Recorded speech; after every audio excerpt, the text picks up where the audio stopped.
नमस्ते दोस्तों, कैसे हैं आप सभी?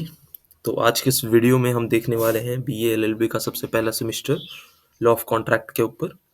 तो बीए एलएलबी में जो हमारा सबसे पहला पेपर है उसका नाम है law of contract, general principles section 1 to 75 of Indian contract act 1872। तो ये जो कॉन्ट्रैक्ट एक्ट बना था 1872 में, उस चीज़ के देखिए कॉन्ट्रैक्ट एक्ट में जो है 266 पूरे सेक्शंस हैं, लेकिन जो 1 टू 75 सेक्शंस हैं, इन्हें बोलते हैं जनरल प्रिंसिपल्स यानी मूलभूत सिद्धांत। तो उसी के बारे में जो हमारे फर्स्ट सेमेस्टर का पहला पेपर है, it's all about that. Okay, देखिए सबसे पहले हम समझते हैं कॉन्ट्रैक्ट है क्या। देखिए कॉन्ट्रैक्ट, एग्रीमेंट, ये सारी चीज़ें ना काफ़ी व्यावहारिक है, हमारे आस-पास होती रहती है, हमने सुन भी रखा है पहले से। कई लोगों को लगता है कॉन्ट्रैक्ट और एग्रीमेंट एक ही होता है, बट इस वीडियो में हम समझेंगे कि कॉन्ट्रैक्ट और एग्रीमेंट में भी डिफरेंस होता है। सबसे पहले ये समझते हैं कि कॉन्ट्रैक्ट की आखिर ज़रूरत क्या है? कॉन्ट्रैक्ट एक्ट 1872 में बना क्यों? देखिए, अगर हम बात करें तो प्राचीन समय में कोई कोडिफाइड लॉ होता नहीं था, लिखित कानून तो कोई था नहीं। देखिए, जब भी कोई अपराध होता था, जब भी कोई चीज़ होती थी, लोग राजा के पास जाते थे और वहाँ पे राजा के पास पहुँचना अपने आप में ही एक चैलेंज होता था।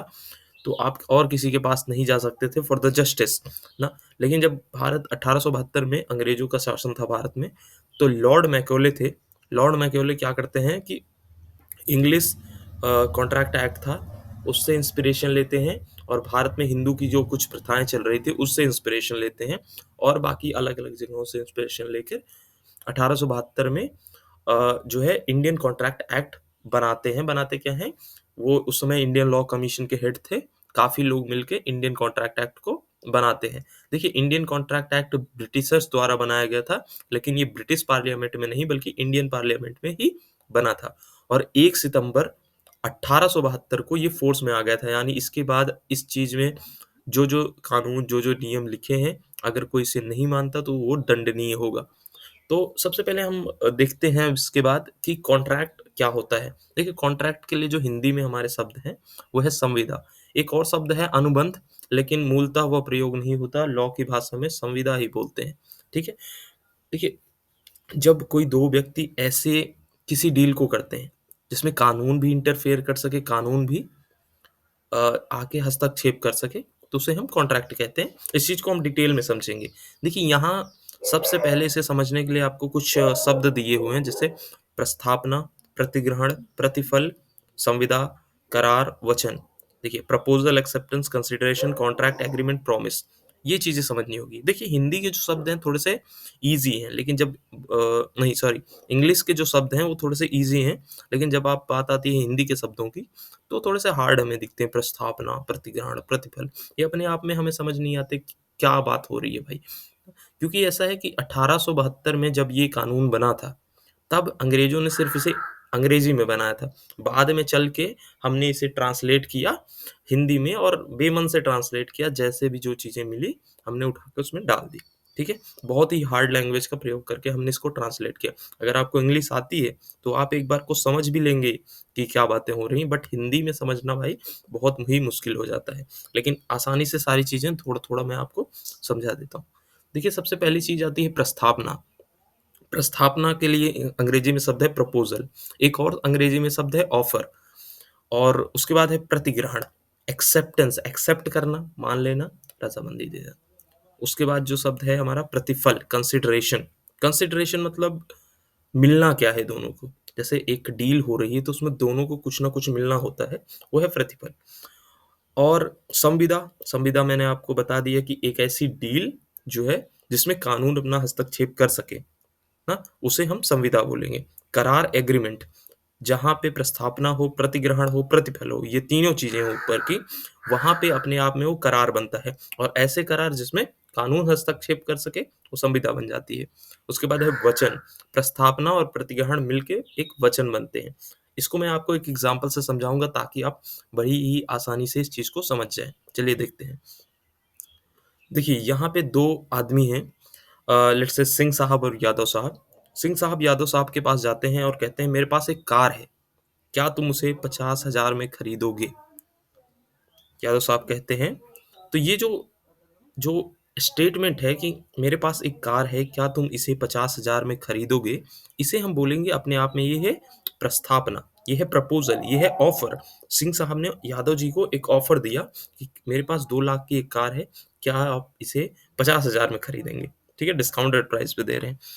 फिर यादव जी कहते हैं, सोचते हैं कि यार अच्छी कार है, ले लेता हूँ, उनको कार की आवश्यकता भी थी। यादव जी कहते हैं, जी हाँ, मैं ये कार खरीदने के लिए तैयार हूँ। सो इस चीज़ को हम बोलेंगे प्रतिग्रहण। ये स्टेटमेंट जो है, मैं इसे खरीदने के लिए तैयार हूँ, इसे प्रतिग्रहण बोलेंगे, एक्सेप्टेंस बोलेंगे। एक और शब्द चलती है रज़ामंदी, अपनी रज़ामंदी दे देना, ठीक है? अब जब यहाँ पे प्रस्थापना है, प्रतिग्रहण यानी एक्सेप्टेंस, सामने वाले यादव जी ने बोल दिया कि हाँ भैया मैं कार खरीदने के लिए तैयार हूँ।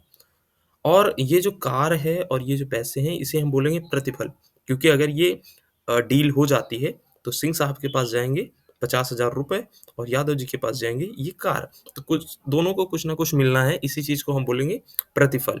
लेकिन अभी भी इन तीनों चीज़ों के होने के बाद भी ये जस्ट एक करार है, ये जस्ट एक एग्रीमेंट है। लेकिन एक और शब्द हिंदी में चलता है विधितः प्रवर्तनीय, जिसे हम इंग्लिश में बोलते हैं इन्फोर्सिएबल बाय लॉ, यानी अब ऐसा कॉन्ट्रैक्ट जो जिसमें कानून हस्तक्षेप कर सके, वो संविदा बन जाएगा। क्या इस चीज़ में, क्या इस एग्ज़ाम्पल में कानून हस्तक्षेप कर सकता है? आंसर इज़ यस, कानून हस्तक्षेप कर सकता है। क्योंकि मान लीजिए यादव जी ने आपको ₹50,000 दे दिए सिंह साहब को। अब सिंह साहब बाद में कार दे ही नहीं रहे हैं। तो यादव जी कोर्ट जा सकते हैं कि मैंने हमारे बीच एक संविदा हुई थी, कॉन्ट्रैक्ट हुआ था और हमने इसको पैसे दे दिया बट ये हमें कार नहीं दे रहे हैं। अगर ऐसी चीज़ें जिसमें यादव जी जो है कोर्ट में नहीं जा सकते, वो जस्ट एक एग्रीमेंट रहेगी, संविदा नहीं बन पाएगी। तो किसी भी एग्रीमेंट को संविदा बनने के लिए, किसी भी करार को संविदा बनने के लिए उसका विधितः प्रवर्तनीय यानी इन्फोर्सिएबल बाय लॉ होना बहुत ज़्यादा आवश्यक है। ठीक है? चलिए आगे देखते हैं। अब यहाँ पे देखिए टाइप ऑफ कॉन्ट्रैक्ट, देखिए अभी भी आपको अगर कॉन्ट्रैक्ट के बारे में थोड़ा कम समझ में आया हो तो कोई दिक्कत नहीं, इस चीज़ों में हम जो है आगे धीरे-धीरे एग्ज़ाम्पल्स को लेके समझते रहेंगे। अब होता है जो संविदा है, ये कितनी प्रकार की होती है, संविदा के भी कुछ प्रकार बनाए गए हैं। पहली चीज़ है वैध संविदा, ठीक है? चलिए इसमें कुछ और एग्ज़ाम्पल आपको दे देता हूँ कि कहाँ पे जस्ट जो है संविदा सिर्फ़ एक एग्रीमेंट बन के रह जाएगी, संविदा नहीं बन जाएगी। यानी कहाँ पे कौन-से एग्ज़ाम्पल में ये चीज़ें विधिता प्रवर्तनीय यानी इन्फोर्सिएबल बाय लॉ नहीं होगी। देखिए, ये जो डील मैंने आपको बताई कि सिंह साहब अपनी कार यादव जी को बेचना चाहते हैं पैसे में, ये एक कमर्शियल एग्रीमेंट बोला जाता है इसको, यानी व्यापारिक व्यापारिक करार इसको बोलेंगे हम। लेकिन कुछ चीज़ें होती हैं जिसे हम सामाजिक करार यानी सोशल एग्रीमेंट, मान लीजिए मैं सिंह साहब जाते हैं यादव जी के पास, बोलते हैं कि क्या आज आप शाम को मेरे साथ घूमने चलोगे? और यादव जी कहते हैं, जी, मैं घूमने के लिए तैयार हूँ। और ऐन वक़्त पे, समय पे यादव जी मुकर जाते हैं कि नहीं, मैं नहीं चल पाऊँगा। क्या इस बात को, क्या इस चीज़ को, क्योंकि यहाँ पे प्रस्तावना भी है, प्रतिग्रहण भी है, प्रतिफल नहीं भी है एक तरीके से, क्योंकि दोनों को कुछ न कुछ नहीं मिलना है, चलो आनंद को प्रतिफल मान लेते हैं इसमें। तो यहाँ पे एक एग्रीमेंट तो हो गया कि हाँ भाई, एग्रीमेंट मतलब रज़ामंदी हो गई, हमें चलना है, यादव जी ने बोल दिया हाँ भाई मैं चलने के लिए तैयार हूँ। लेकिन इस चीज़ को आप कोर्ट में नहीं ले जा सकते, ये चीज़ विधिता प्रवर्तनीय नहीं है। तो यहाँ पे ये जो एग्ज़ाम्पल मैंने दिया उसमें, उस चीज़ में ये सिर्फ़ एक करार, एक एग्रीमेंट बन के रह जाएगा। लेकिन इसे संविदा बनने के लिए इसका विधिता प्रवर्तनीय होना आवश्यक है और इस एग्ज़ाम्पल में नहीं है। कोर्ट बोलेगी ये आपका सोशल, इसको बोलते हैं सोशल एग्रीमेंट, ये का सामाजिक करार है, ये आप स्वयं देख लीजिए, ये दोस्तों के बीच की बात है। ऐसे ही घर के बीच की बात, मान लीजिए आपने किसी को कुछ वादा किया है घर में देने के लिए, तो वो चीज़ें भी विधिता प्रवर्तनीय यानी इन्फोर्सिएबल बाय लॉ नहीं है। तो इस चीज़ को लेके आप कोर्ट में नहीं जा सकते। आइए इसके बाद हम देखते हैं जो हमारा नेक्स्ट टॉपिक है, टाइप ऑफ कॉन्ट्रैक्ट्स यानी संविदा के प्रकार। ये जो संविदा मैंने आपको समझाया, अभी तक आपको अगर संविदा की डेफिनेशन समझ में आनी हो तो आप बना सकते हैं कि ऐसे करार जो विधिता प्रवर्तनीय हो, वो कॉन्ट्रैक्ट यानी संविदा होते हैं। अगर अंग्रेजी में बोले, those agreements which are enforceable by law is a contract. ठीक है? अब इसमें कॉन्ट्रैक्ट के भी कुछ अलग-अलग प्रकार होते हैं, तो यहाँ पे मैंने 6 बेसिक प्रकार से इसके लिख रखे हैं। पहली चीज़ है वैध संविदा। वैध संविदा मतलब ऐसी चीज़ें जो वैध संविदा मतलब ऐसी चीज़ें जो संविदा के सारे नियम कानून, संविदा के कुछ नियम कानून, कुछ अनिवार्यताएँ हैं, आपको नीचे इसके बारे में बताने वाला हूँ मैं। उन चीज़ों को अगर ये फ़ॉलो करती है तो वो एक वैध संविदा, वैलिड कॉन्ट्रैक्ट कहा जाएगा। इसके बाद आती है दूसरे नंबर पे हमारे पास है शून्य करार। शून्य करार देखिए वो चीज़ें होती हैं जिसमें चीज़ों को किया नहीं जा सकता। मान लीजिए आपने कोई कॉन्ट्रैक्ट कर लिया किसी से कि अगर आपने ये कर दिया, अगर आपने मेरे लिए ये काम कर दिया, तो मैं आपको चाँद पे भेज दूँगा। चाँद पे भेजना एक पॉसिबल चीज़ है बट नॉर्मल व्यक्ति के लिए ये चीज़ पॉसिबल नहीं है। तो इसलिए ये कॉन्ट्रैक्ट को जो है अगर आप कोर्ट में जाते हो तो बोलेगा भाई कोर्ट कि आप कोर्ट का समय मत खराब करो, ये एक वॉइड डिक्लेयर हो जाएगा। वॉइड के भी कुछ जो है कई सारे चीज़ें कंडीशंस हैं, उसको हम नीचे देखेंगे तो आपको वहाँ पे मैं वॉइड को अच्छे से समझा दूँगा। थर्ड नंबर पे हमारे पास है शून्यकरणीय संविदा, ठीक है? शून्यकरणीय मतलब अपने आप में शून्य तो नहीं है, लेकिन उसको शून्य किया जा सकता है। There is a possibility of making it void, ठीक है? शून्यकरणीय में क्या होता है, मान लीजिए आप कॉन्ट्रैक्ट कर रहे हैं, मान लीजिए आप जो है कोई चीज़ ट्रांसपोर्ट करते हैं 5,000 में, मैंने आपके और मेरे बिज़नेस में कॉन्ट्रैक्ट करना आवश्यक है। मैं आपके सर पे पिस्तौल रखता हूँ और मैं बोलता हूँ कॉन्ट्रैक्ट साइन करो कि तुम मेरा माल 2,000 में ट्रांसपोर्ट करोगे, ₹2,000 में। मतलब ₹5,000 का मैं 2,000 आपसे ज़बरदस्ती कॉन्ट्रैक्ट साइन करवा रहा हूँ। बाद में इस मैटर को आप लेके कोर्ट में जा सकते हो। कोर्ट इसे तुरंत वॉइड, तुरंत शून्य डिक्लेयर, तुरंत ज़ीरो डिक्लेयर नहीं करेगा। कोर्ट क्या करेगा, आपको ऑप्शन देगा क्योंकि आप पीड़ित हैं यहाँ पे, पीड़ित को ऑप्शन देगा कि आप डिसाइड करें। क्या आप इस कॉन्ट्रैक्ट को चालू रखना चाहते हैं या इस कॉन्ट्रैक्ट को छोड़ना चाहते हैं? देखिए, पिस्तौल रखना, धमकाना वो अलग मैटर है, वो चलेगा आईपीसी के अंदर। लेकिन जब कॉन्ट्रैक्ट की बात आएगी, तो यहाँ पे देखा जाएगा कि क्या आप इस कॉन्ट्रैक्ट को चालू रखना चाहते हैं? ये ऑप्शन हम पीड़ित को देंगे, ठीक है? मान लीजिए लेट्स से एक एग्जांपल लेते हैं इसका जल्दी से। यादव जी हैं, यादव जी ने मेरे सर पे पिस्तौल रखी और बोली कि साइन कर। मैंने उस समय बचने के लिए साइन कर दिया। बाद में मैं कोर्ट चला गया कि यादव जी ने ज़बरदस्ती मेरे से साइन करवाया। अब कोर्ट सारे मामले को समझने के बाद जो है मुझे ऑप्शन देगी कि आप क्या करना चाहते हैं? क्या आप इस कॉन्ट्रैक्ट को वैलिड रखना चाहते हैं या इसे शून्य करना चाहते हैं? अब देखिए, यादव जी तो हैं गुंडा और यादव जी को नहीं पता मैं गुंडा-गुंडी से डरता नहीं, ठीक है? तो मैं बोलता हूँ जज साहब मैं इस चीज़ को शून्य करना चाहता हूँ। अब शून्य हो जाएगा, वो कॉन्ट्रैक्ट शून्य हो जाएगा और यादव जी देंगे मुझे जो ₹5,000 में से बचा हुआ है, 2,000 दे चुके हैं, 3,000 और देंगे प्लस कुछ कंपनसेशन, कुछ फाइन भी देंगे क्योंकि उन्होंने मुझे डराया-धमकाया है, ठीक है? इसको हम बोलते हैं शून्यकरणीय, अंग्रेजी में इसके लिए शब्द है वॉइडेबल, ठीक है? चौथे नंबर पे है अवैध संविदा।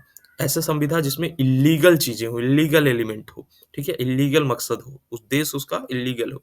मान लीजिए मैं बोलता हूँ कि अगर आपने मेरे लिए ये चीज़ कर दी, आपने मुझे ₹500 दिए, तो मैं आपको 100 ग्राम गाँजा ला के दूँगा। देखिए, गाँजा अपने आप में एक गाँजे का जो ट्रेड है, वो अपने आप में ही नॉर्मल लोगों के लिए इल्लीगल है। तो यहाँ पे जो है, ये चीज़ अवैध हो जाएगी। अगर मान लीजिए आपने मेरे साथ इसका कॉन्ट्रैक्ट साइन किया और बाद में आप कोर्ट में जाते हो, तो कोर्ट आपको वहीं धर लेगी, ठीक है? आपको भी बंद कर देगी और जो सामने वाला डील किया है, उसको भी कोर्ट जेल में डाल देगी। तो मतलब यहाँ पे बात सिर्फ़ ये नहीं होगी कि देना है कि नहीं देना है, जेल भी जाओगे तुम लोग, तो ये अवैध हो जाएगी संविदा। अब देखिए संविदा का जो 5वाँ, 6वाँ प्रकार है, इसको बोलते हैं कि फ़ॉर्मेशन के आधार पे, बनने के आधार पे। देखिए 2 तरीके से संविदाएँ बन सकती हैं। पहली व्यक्त संविदा, आप किसी को बोल सकते हैं कि हाँ, मैं ये करने के लिए तैयार हूँ। दूसरा रिटन में आप किसी को जो है लिख के चिट्ठी भेज सकते हैं, ऑफ़र दे सकते हैं। वो एक्सेप्टेंस लिख के आपको मतलब जो प्रस्थापना है और प्रतिसंहरण है, प्रतिग्रहण है, वो आपको जो है चिट्ठी में लिख के भेज सकता है। वो चीज़ भी एक संविदा बन जाएगी। एक होती अंतर्निहित संविदा। अंतर्निहित संविदा में मतलब कोई बोलने की आवश्यकता तो होती नहीं। मान लीजिए ऑप्शंस होते हैं ना, जो बोली लगती है किसी चीज़ की, तो उसमें आप बार-बार नहीं बोलते हाँ, मैं इसको 5,000 में खरीदने के लिए तैयार हूँ, हाँ, मैं इसको 3,000 में। वो एक अमाउंट सेट कर देते हैं कि 5-500 की ग्रोथ होगी और आप जो भी चीज़ें उठाते हैं उस हिसाब से वो आपको जो है एक कॉन्ट्रैक्ट बनता जाता है आपका बार-बार। बाद में आप मुकर गए, वो चीज़ कोर्ट में वो ले जा सकते हैं। नेक्स्ट टॉपिक पे आते हैं, यहाँ पे है संविदा की अनिवार्यताएँ, एसेंशियल्स ऑफ कॉन्ट्रैक्ट। यानी कोई कॉन्ट्रैक्ट अच्छे से बनने के लिए कुछ चीज़ों का होना बहुत ही आवश्यक होता है। वो यहाँ पे 10 चीज़ें हैं टोटल और इन 10 चीज़ों को मैं आपको समझाने की कोशिश करूँगा। अगर आपको एग्ज़ाम में क्वेश्चन आ जाए संविदा के क्या आवश्यकताएँ हैं, क्या अनिवार्यताएँ हैं, संविदा एक वैलिड संविदा, वैध संविदा होने के लिए क्या-क्या चीज़ें ज़रूरी हैं, तो इसमें आप ये चीज़ें लिख सकते हैं। चलिए, नंबर 1 पे है हमारे पास कि किसी भी संविदा को बनने के लिए उसमें प्रस्थापना, प्रतिग्रहण और प्रतिफल का होना आवश्यक है। यानी एक ऑफ़र होना चाहिए, ऑफ़र को एक्सेप्ट करना चाहिए और ऑफ़र को एक्सेप्ट करने के बाद दोनों को कुछ न कुछ मिलना चाहिए, तो वो एक संविदा बन जाएगी, ठीक है? जस्ट सिंपल ये चीज़ थी। दूसरी चीज़ है कानूनी संबंध बनाने का इरादा, intention to create a legal relationship. देखिए क्या होता है सोशल एग्रीमेंट्स क्यों नहीं आप कोर्ट में ले जा सकते? मान लीजिए आपके दोस्त को कुछ वादा किया है, किसी पति ने कुछ पत्नी को वादा किया है, उस चीज़ को कोर्ट में क्यों नहीं ले जा सकता? क्योंकि जब ये वादे होते हैं ना, उसमें कानूनी संबंध बनाने का कोई इरादा नहीं होता। लेकिन जब कमर्शियल एग्रीमेंट होते हैं, मान लीजिए मैंने आपको कार दे दिया, आपने मुझे पैसे नहीं दिए, तो ये मामलों में लोगों को रहता है कि अगर फ्रॉड हुआ, तो मैं कोर्ट में जाऊँगा। इसमें मान लिया जाता है कि अगर कोई कमर्शियल एग्रीमेंट हो रहा है, व्यापारिक संबंध चल रहे हैं, तो उसमें भाई जो है लीगल रिलेशनशिप अगर आप फ्रॉड करते हो तो ऐसा नहीं है कि मैं कोर्ट नहीं जाऊँगा। उसमें लोगों का पहले से ही मन रहता है कि कोर्ट जाऊँगा अगर फ्रॉड होता है। तो कमर्शियल एग्रीमेंट में हमेशा आप चले जाओगे कोर्ट। लेकिन जो सोशल होता है, अगर सोशल को भी अगर आपको बनाना है कि दिखाना है कि हाँ, मेरा मन है। मान लीजिए आपने किसी मतलब पत्नी को अपने वादा कर दिया कि मैं आपको नेक्स्ट मंथ ये ला के दूँगा और उसी समय पत्नी स्टैम्प पेपर लाती है और बोलती है साइन करके बताओ, साइन करके दो मुझे, ठीक है? अब यहाँ पे उसका इंटेंशन दिख रहा है कि वो भाई लीगल रिलेशनशिप बनाना चाहती है। अगर आपने वादा तोड़ा, तो भैया आप घसीटे जाओगे कोर्ट में और कोर्ट वहीं धर लेगी, आपको मारेगी भी, कूटती भी है टाइम खराब करने के लिए, ठीक है? तीसरी चीज़ है हमारे पास पार्टियों की क्षमता। देखिए, जो कॉन्ट्रैक्ट होना है, इसमें जो सेक्शंस हैं, कुछ सेक्शंस हैं, उसमें बताया गया है कि कॉम्पिटेंस ऑफ पार्टीज़ यानी सब कोई कॉन्ट्रैक्ट नहीं कर सकता। इसमें कुछ एक्सेप्शंस यानी कुछ क्या बोलते हैं उसको, चीज़ें बताई गई हैं कि कौन से लोग जो है कॉन्ट्रैक्ट नहीं कर सकते। इसमें बेसिकली 3 लोग आते हैं। पहली चीज़ माइनर, माइनर मतलब नाबालिग लोग। जैसे किसी 7 साल के बच्चे से आपने कोई सामान खरीद लिया, ठीक है? आपने उसको ₹10 दे दिए मान लीजिए, ₹10 में उसकी साइकिल खरीद ली। अब वो बाद में बच्चा आता है कि नहीं अंकल मेरी साइकिल दो। आप ये नहीं बोल सकते कि मैंने तो साइकिल आपसे खरीदी है। आपको देना पड़ेगा क्योंकि किसी भी माइनर के साथ कॉन्ट्रैक्ट करना जो है वॉइड हो जाता है। अगर आप माइनर के साथ कॉन्ट्रैक्ट किए, 0 हो जाता है। आपको साइकिल वापस करनी पड़ेगी। वो पैसे आपको दे या ना दे वापस, that's a matter of him because आपने एक माइनर के साथ एग्रीमेंट किया है, ठीक है? पार्टियों की क्षमता में पहली चीज़ हो गई माइनर यानी नाबालिगों के साथ एग्रीमेंट जो है शून्य हो जाता है। नंबर 2 होती है अनसाउंड माइंड। अनसाउंड माइंड मतलब जैसे जिसका दिमाग ठिकाने पे ना हो, उसको हम बोलते हैं अनसाउंड माइंड। यानी कि कोई शराब पी लिया, शराब में नशे में आपने उससे कुछ साइन करवा लिया, ठीक है? वो एक शून्य जो है वो हो जाएगा। कोई पागल है जो है, उससे आपने साइन करवा लिया, वो भी एक शून्य करार हो जाएगी। कोई जो है किसी को झटके पड़ते हैं, मान लो थोड़े-थोड़े समय बाद जो है बोलते हैं ना हाफ माइंड है, कभी-कभी गुस्से में बहुत ज़्यादा गुस्से में आ जाते हैं, फिर कभी-कभी शांत रहते हैं। वैसे लोगों से जब वो गुस्से में है तब आपने करा लिया, तो वो सब जो है अनसाउंड माइंड दूसरे कैटेगरी में। तीसरा जो है डिस्क्वालिफाइड बाय लॉ मान लीजिए किसी पे केस चल रहा है और आपने उससे घर बनवाने का कॉन्ट्रैक्ट दे दिया। अरे भाई उस पे केस चल रहा है, आपको नहीं पता कल को उसकी सज़ा हो जाए। आप किस तरीके से जो है उसके साथ कॉन्ट्रैक्ट करेंगे। तो जिस पे केस चल रहा है या जो जेल में है, उसके साथ कॉन्ट्रैक्ट नहीं किया जा सकता। 3 चीज़ें हैं माइनर नाबालिग होना, दूसरा अनसाउंड माइंड दिमाग का संतुलन ना होना, तीसरा जो है डिस्क्वालिफाइड लॉ यानी विधिता प्रवर्तनीय व्यक्ति। नहीं, विधिता प्रवर्तनीय तो अलग चीज़ हो जाएगी। मतलब विधित विधित द्वारा प्रतिरोधित व्यक्ति, ऐसा बोल सकते हैं, ठीक है? 3 चीज़ें होती हैं पार्टियों की क्षमता में। चौथी चीज़ आ गई स्वतंत्र सहमति, यानी आप दबाव बना के किसी से साइन करवा लेते हैं, दबाव बना के कोई कॉन्ट्रैक्ट करवा लेते हैं, तो वो चीज़ जो है एक वैलिड कॉन्ट्रैक्ट नहीं होगी, वो एक ज़ीरो कॉन्ट्रैक्ट यानी वॉइड कॉन्ट्रैक्ट यानी शून्य करार हो जाएगी। स्वतंत्र सहमति क्या होती है? स्वतंत्र सहमति में मान लीजिए आपने किसी पे कार्य काफ़ी सारी चीज़ें आती हैं। पहली चीज़ें प्रपीड़न, ठीक है? मान लीजिए आपने किसी के ऊपर जो है गन रख दिया और ये कर लिया। इसके बारे में आपको आगे पॉइंट्स में बताऊँगा। पहले मैं आपको एसेंशियल्स ऑफ कॉन्ट्रैक्ट्स अभी समझा देता हूँ, फिर आगे इसके बारे में है। उसके बाद है विधिपूर्ण प्रतिफल। यानी जो मिलना है भैया वो विधिपूर्ण लीगल चीज़ होनी चाहिए। प्रतिफल मतलब ये नहीं कि आप गांजा दे रहे हो, आप शराब का ट्रेड कर लिए जो है बिना लाइसेंस के, आप गन खरीद लिए उसके लिए कॉन्ट्रैक्ट किए हो कोर्ट में जा रहे हो, क्योंकि यहाँ जो प्रतिफल है, यहाँ जो मिलना है वो चीज़ विधिपूर्ण नहीं है। विधिपूर्ण उद्देश्य ना, मान लीजिए तलवार जो है उसमें जो है कॉमन है, ठीक है? मान लीजिए आप चाकू खरीद रहे हैं मर्डर करने के लिए, मर्डर वाली चाकू खरीद रहे हैं, तो यहाँ पे देखिए चाकू खरीदने बुरी बात नहीं है, लेकिन उद्देश्य जो है खरीदने का, ठीक है? उद्देश्य जो है वो जो है विधिपूर्ण नहीं है। मान लीजिए आप एक वैन किसी से ले रहे हैं किराए से, मुझे पता है कि आप ये वैन ले जाएँगे और किसी को किडनैप करके आएँगे, तो वैन देना तो एक विधिपूर्ण काम है, इसमें कोई लीगैलिटी गलत नहीं है, इसमें लीगली ये चीज़ गलत नहीं है। लेकिन जो उद्देश्य है, जो इंटेंशन है, जो ऑब्जेक्ट बोलते हैं, लीगल ऑब्जेक्ट बोलते हैं, वो जो है विधिपूर्ण नहीं है इसमें, क्योंकि वो किडनैप करने ले जा रहा है। तो यहाँ पे जो कॉन्ट्रैक्ट होगा वो वॉइड हो जाएगा। वॉइड क्या, इल्लीगल हो जाएगा वो चीज़, ठीक है? अर्थ की निश्चितता, यानी देखिए अगर मान लीजिए मैं कुछ और कह रहा हूँ, आप समझ ही नहीं पा रहे हो, ठीक है? हमारा कॉन्ट्रैक्ट हो गया ना, बाद में मैं कोर्ट में गया, आप तो बोले अरे मैं तो ये समझा था। तो देखिए यहाँ अर्थ की निश्चितता टूट जाती है, यहाँ पे अर्थ निश्चित नहीं है। दोनों 2 बातों को कह रहे हैं, दोनों को नहीं पता क्या चीज़ असली है। तो यहाँ भी जो है कॉन्ट्रैक्ट जो है वॉइड हो जाता है, ज़ीरो हो जाता है। ठीक है, तो 8वां पॉइंट हमारे पास है अनुबंध निष्पादित करने की संभावना, यानी पॉसिबिलिटी ऑफ परफॉर्मेंस। यानी मान लीजिए आपने कोई ऐसी चीज़ बोल दी, कोई ऐसा एग्ज़ाम्पल दे दिया कि भाई अगर आपने ये कर दिया तो मैं चाँद को धरती पे खींच के लाऊँगा। तो ये पॉसिबल नहीं है, ये चीज़ें पॉसिबल नहीं है।